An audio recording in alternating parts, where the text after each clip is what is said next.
Malam, kita bertemu kembali.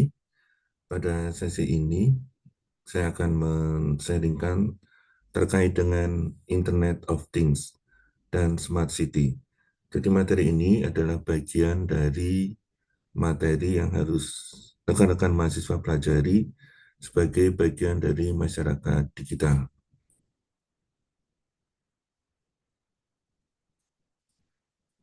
Apa itu Internet of Things atau IoT? Internet of Things adalah teknologi yang menghubungkan semua perangkat device ke internet. Jadi pada saat kita punya HP, punya laptop, atau punya tab, ya mereka bisa berinteraksi satu dengan yang lain karena adanya teknologi internet. Jadi konsep dari IoT adalah device atau peralatan yang terhubung satu dengan yang lain karena adanya teknologi internet. Kemudian fitur utama IoT adalah pertukaran data atau aliran data bergerak melalui infrastruktur internet. Jadi kalau kita ingin memahami lebih jauh IoT itu apa, gitu ya. IoT adalah internet yang menghubungkan segala sesuatu. Segala sesuatu itu apa adalah device ya atau peralatan yang ada di sekitar kita.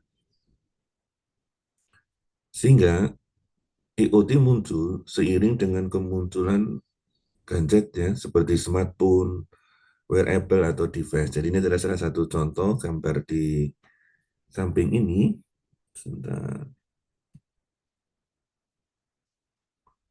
Di contoh gambar di samping ini adalah alat-alat yang saat ini bisa dengan mudah rekan-rekan mahasiswa dapatkan untuk mendapatkan manfaat. Tentu saja dalam konteks alat-alat ini bisa bermanfaat menghubungkan kita dengan pihak lain karena adanya internet itu sendiri. Bagaimana IoT mempengaruhi kehidupan manusia? Pada dasarnya, dengan menggunakan IoT, manusia dapat mengumpulkan data dan mengukur lebih banyak hal. Misalkan kita punya alat ya bentuknya jam gitu yang kita pakai di tangan, bisa bermanfaat atau bisa berguna untuk menghitung ya kinerja jantung, tekanan darah, bahkan ada beberapa yang bisa memprediksi cuaca. Nah, sebenarnya pengukuran ini sudah ada sejak puluhan tahun yang lalu. Ya, tentu saja dengan cara yang manual gitu ya. Dan yang pasti bahwa di masa lalu pengukuran itu tidak terintegrasi dengan data analitik dan artificial intelligence atau kecerdasan buatan. IoT sebenarnya memungkinkan monitoring jarak jauh via internet. Monitoring itu berarti kita memantau, gitu ya, memantau sebuah peristiwa dari lokasi yang berbeda secara geografis. Contohnya, seorang pasien tidak perlu harus ke rumah sakit untuk melakukan check-up kesehatan dan mendapatkan saran dokter sebulan sekali. Cukup dengan memasang wearable device dan datanya dikirimkan ke rumah sakit dan dokter dapat memantau setiap hari. Nah, apa dampak IoT pada pekerjaan dan ekonomi? IoT memberi banyak perubahan pada area-area kerja dengan menambah efisiensi waktu karena memangkas waktu aktivitas. Beberapa bidang yang dapat menggunakan IoT. Yang pertama adalah logistik atau pelacakan posisi kendaraan distribusi. Saya ambil contoh, misalkan ada perusahaan produk tertentu yang mengirimkan barangnya, ya pabriknya ada lokasi di Jakarta, kemudian dia bisa mengirimkan barangnya ke seluruh Indonesia, salah satunya ke kota Jogja. Maka pabrik yang di Jakarta itu bisa memantau ya rute kendaraan yang mengantarkan produknya dari Jakarta ke kota Jogja dengan peralatan tertentu.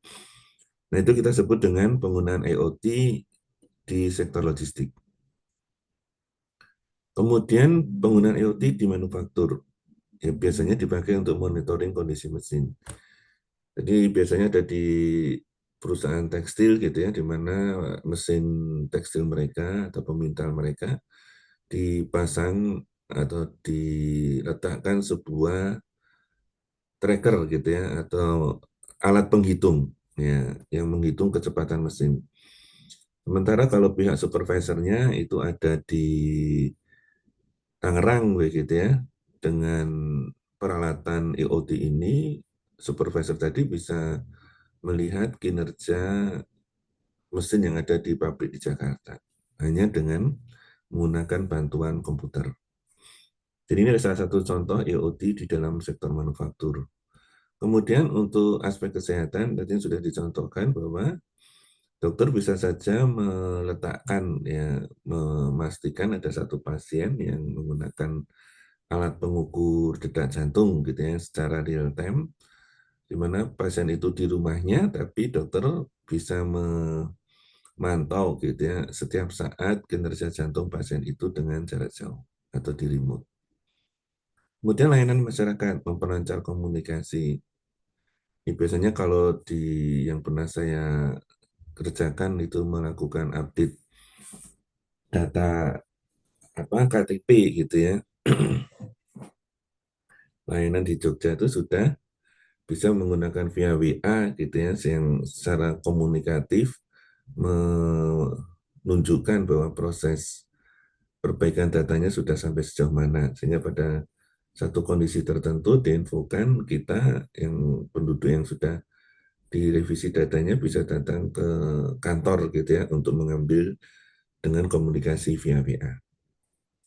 Nah, kalau kita lihat dampak IoT dalam beberapa sektor kehidupan kita, ada satu apa tuh dampak positif gitu ya. Yang pertama adalah meningkatkan efisiensi dan efektivitas kerja, memungkinkan untuk mendapatkan data komprehensif dan real time. Tentu kalau kita bicara teknologi selalu punya dua sisi, yaitu dampak positif. Dampak negatifnya adalah mengurangi lapangan kerja, potensi pelanggaran privasi, dan yang lain.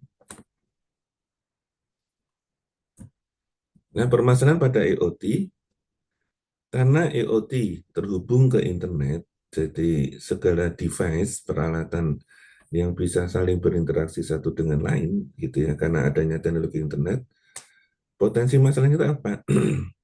Berupa masalah-masalah umum dalam jaringan internet, seperti konektivitas, keamanan data, akurasi data, gitu ya, seperti pada beberapa kasus beberapa bulan yang lalu, ada kebocoran data customer atau data penduduk itu apa diambil oleh pihak lain. Itu salah satu contoh. Nah, sekarang kita akan masuk bagaimana IoT itu mempengaruhi sebuah kota.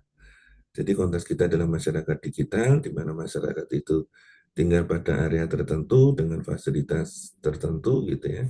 Maka pada saat semua fasilitas yang dimiliki oleh manusia yang berupa peralatan, entah itu gedung, devices gitu ya, kendaraan, dan mereka terhubung satu dengan yang lain dengan teknologi internet, maka kita bisa mendefinisikan bahwa kota itu sudah masuk dalam kategori smart city atau kota cerdas.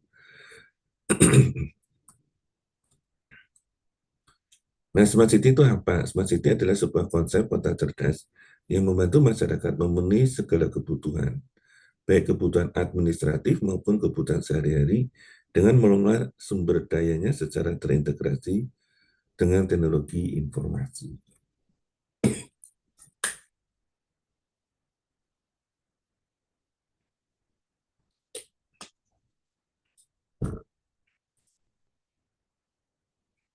Jadi kata smart city tadi cirinya adalah dalam kehidupan masyarakat tersebut sehari-harinya selalu terhubung menggunakan peralatan devices yang ter apa tuh teraplikasi teknologi internet.